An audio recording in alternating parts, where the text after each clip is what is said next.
What's up everyone, John Render from Techno Buffalo here with a full review for you of Verizon's latest flagship. This is the Droid DNA. This guy's packing a 1080p display, quad-core, 2 gigs of RAM, Android 4.1 Jelly Bean, Beats audio, and so much other goodness under its tiny little thin package. Let's go ahead and dig in and see if this is the super phone to grace your pockets for the next 2 years.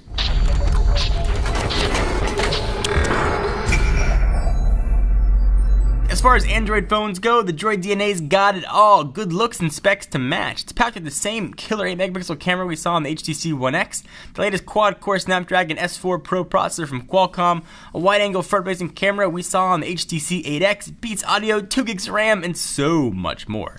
But it also has 2 hardware specs, one good and one great, which really stand out. First, it's got a crazy sharp 1080p HD display, first of its kind on the US market with a pixel per inch count of 440. That's sharper than any other smartphone you can currently buy. The phone only comes to 16 gigs of storage. That's fine if you're a cloud-based kind of person. Industry is certainly moving that way, but it's not that much storage. That's especially true if you actually want to take advantage of that gorgeous 1080p display by storing full HD videos on your phone. It seems really silly, but we learned that Verizon was the one who didn't want the additional storage, so for whatever reason, you can't thank HTC for that hardware mishap. HTC has long built its Verizon Droid branded devices with the focus on making them look somewhat like sports cars, and DNA is really no different.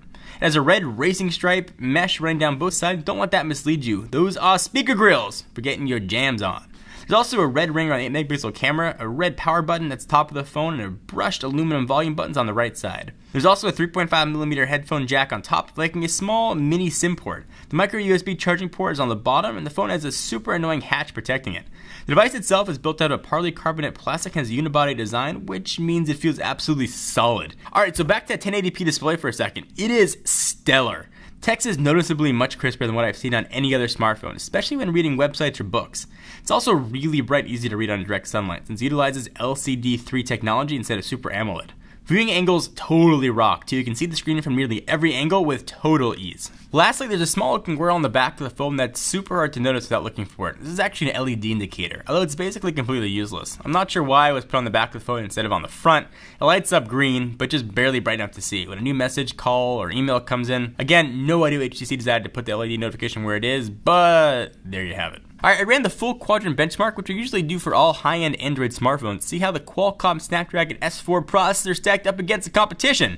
The Droid DNA received an overall score of, drumroll please, 7,461, which blew the HTC One X totally out of the water, bested the Asus Transformer Prime TF201 and several other devices. Keep in mind though that the quad-core processor has to be able to render every single pixel on display, which really puts a toll on how well it stacks up against other quad-core phones. Basically, it looks like you're future-proofing yourself with the Droid DNA when it comes to more power-intensive apps and games that are no doubt going to launch in the coming year. Finally, before I forget, Droid DNA is a global smartphone and ships unlocked. That means you can actually pop in an AT&T SIM card and use HSPA in the United States, or even T-Mobile's Edge network. You probably won't want to, especially if you buy it on contract, but that's to know the device is totally unlocked out of the box. Alright, so let's go ahead and jump over to software. Stop worrying about the upgrade from ice cream sandwich to Jelly Bean. The Droid DNA runs Android 4.1 right out of the box, which means you get buttery smooth performance, amazing Google Now support, and the option to use your voice for Google's pretty awesome Google search engine. HTC also slathered its own HTC Sense 4 Plus user interface, which has a few design tweaks over Sense 4.0 skin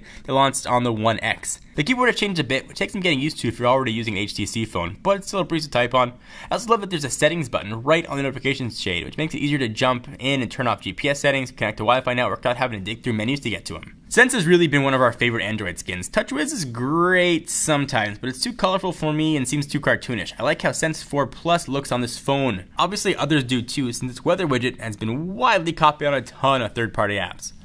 My big beef though with the current UI setup is that there's a small tab at the bottom right hand side of the main menu for Verizon apps. I suppose this is good for Verizon subscribers that are new to smartphones and don't know where their phone is capable of, but it's loaded with tons of bloatware, including VZ Navigator, and really good. It's time to kill VZ Navigator. You can get it for free with Google Maps. MX Service, My Verizon Mobile, Verizon Tunes, Vivendi, a game, a demo for Reign of Amira, Visual Voicemail, NFL Mobile, and a ton of other stuff you're probably not going to use. Sense 4 Plus also allows you to manage multiple photo galleries across third-party apps, which is pretty cool. You can view the files stored on your phone as well as those from Microsoft SkyDrive, Dropbox, Facebook, Flickr, and Picasa. Similarly, we also saw this in Sense 4. Beats Audio support is integrated with third-party music applications, such as Spotify, which appear under the music menu. Alright, let's talk about camera. HTC really put a focus on camera quality. We introduced the HTC One X, which remains my favorite mobile camera to date. Like that phone, the Droid DNA could snap photos in rapid fire, and I mean crazy stupid rapid fire. HTC said that it changed the default settings to save 20 pictures while snapping quickly instead of 99 because users were snapping so many photos so quickly they were consuming almost all their space. But you can always adjust that in the settings, however. I also love you can take pictures while recording videos. If you're at a baseball game trying to film a home run, you can quickly snap the shutter button to grab photos right as the batter swings. Pictures were pretty much on par with what we saw with HTC One X and the One X Plus. I generally think they're pretty close to what I received on the iPhone 5 too. Colors look great, flash doesn't blow too much image out, and the images look fantastic on the gorgeous 1080p screen. Likewise, the phone is capable of recording 1080p video, and for the first time you can actually view it back in 1080p glory right on your smartphone, which is super awesome. Alright, next let's talk about call quality, data, and battery life. Calls on the Droid DNA were solid, and what I've experienced with other HTC smartphones, I wasn't really blown away, but I didn't have any issues either. It works well, no white noise, no drop calls. That's going to depend on where you are, but if you're looking for a good phone, this will definitely do it for you. Data speeds on Verizon's 4G LTE network were pretty solid and usually fell around 15 megabits per second on the downside and close to 12 on the up, and those are crazy fast. Certainly it's going to vary though again depending on where you are. Droid DNA features a 2020 mAh battery, which was able to get me to the end of the day with about 25-30% charge, which is pretty okay in my book, because I usually charge at the end of the day anyway.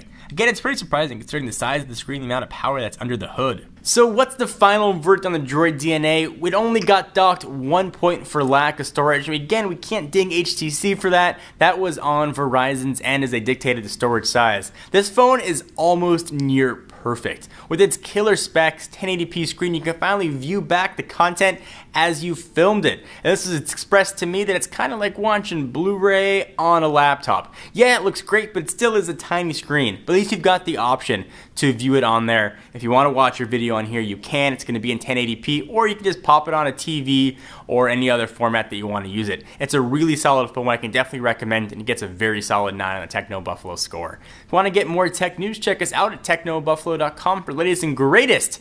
I'm John Renger from Techno Buffalo. See you next video.